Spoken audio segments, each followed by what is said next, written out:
No. Right. I'll have to share yours, Connie. Connon pushed the drink towards him.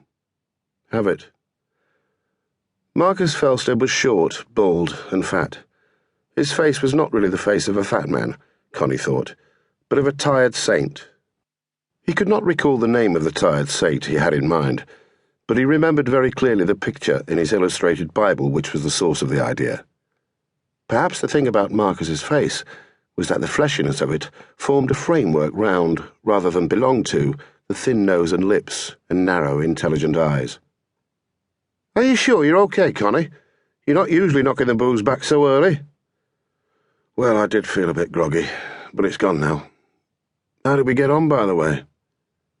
32-3, it was at the end. Who scored for us? Marcus looked at him strangely. You did, you silly bugger. A moment of glory, like the old times. The door burst open, and a group of youngsters came in, their faces glowing with exercise and hard toweling. Come along, barman. This isn't good enough. This bar should be open now, one cried. It'll be open at the proper time, said the treasurer, and then I'm not sure you're old enough to be served. Me? The best fly half the club's ever had?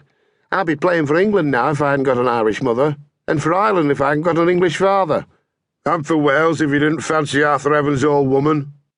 Marcus frowned disapprovingly and spoke sharply into their laughter, affecting a Welsh lilt. Somebody talking about me, is there? There was an edge of silence for a moment, but only a moment. It's only Marcus.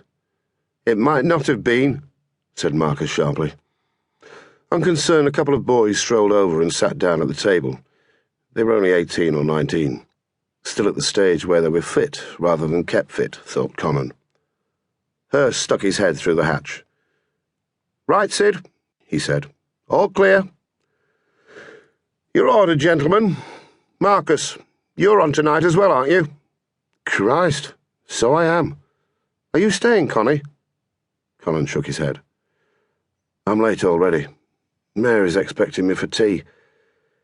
She doesn't know you were playing, then? How could she? I didn't know myself till Arthur grabbed me when I got here and wet Welsh tears all over me. Best of luck, then. See you tomorrow. Perhaps. Come on, Marcus, came a cry from the bar. The room was now full, and Marcus barged his way through the crowd and was soon serving drinks. Connon drove away into the early darkness of a winter evening. He glanced at his watch and realised just how late he was. Ahead, a traffic light turned to amber. He pressed hard on the accelerator and crossed as the amber flicked to red. There was no danger. There was only one car waiting to cross, and it was coming from the right. But it was a police car. Connon swore as the car pulled ahead of him and flashed stop. He drew carefully into the side and switched off his engine. Its throbbing continued in his head, and he rubbed his temple in an effort to dispel the pain. He lowered the window and sucked in the fresh air. Good evening, sir. May I see your licence? Silently he handed it over with his insurance cover note and test certificate. Thank you, sir. The gears in his head were now grinding viciously together, and he could not stop himself from rubbing his brow again. Are you all right, sir? Yes, thank you. Have you been drinking? No. Well, no, I had one whiskey, but that's all.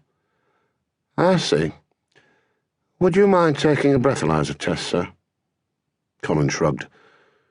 The policeman accepted the negative result impassively and returned his documents.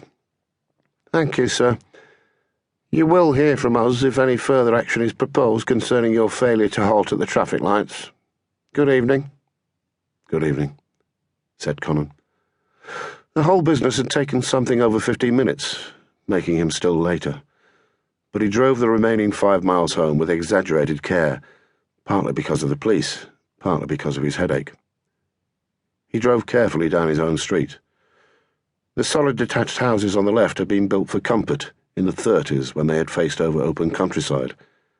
Now they faced a post-war council estate, whose name, Woodfield Estate, was the sole reminder of what once had been. Mary and her cronies among the neighbours often bemoaned the proximity of the estate, complaining of noise, litter, overcrowded schools, and the comparative